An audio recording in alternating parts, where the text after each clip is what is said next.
1986 সালে ম্যারাডোনার হাত ধরে বিশ্বকাপ জয়ের পর আর্জেন্টিনাকে 2022 সাল পর্যন্ত অপেক্ষা করতে হয়। এই 36 বছরে আর্জেন্টিনার ফুটবলার ও সমর্থকদের নানা কথা শুনতে হয়েছে, অসম্মানের শিকার হতে হয়েছে। কাতার বিশ্বকাপে মেসি হয়ে আর্জেন্টিনাকে উদ্ধারের পর সেই যন্ত্রণাময় দিনগুলো স্মৃতিচারণ করতে গিয়ে রদ্রিগো দি পল বলেছেন, মাঝের এই বছরগুলোতে আমরা অনেক অসম্মানিত হয়েছি।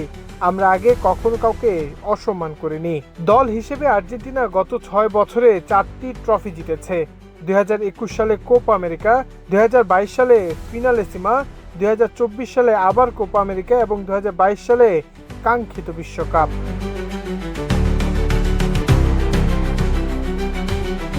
এ প্রসঙ্গে দি পল বলেছেন, আমরা দল হিসেবে নিজেরাই সবকিছু জিতেছি, কেউ আমাদের সাহায্য করেনি। বিগত 6 বছরে দলীয় সাফল্যের দিকে ইঙ্গিত করে দি পল আরও বলেছেন, আমরা নিজেদেরকে প্রমাণ করেছি। গত 6 বছরে জাতীয় দল হিসেবে আমরাই সেরা, আমাদের সম্মান করুন। দি পলের কথা কি সত্য?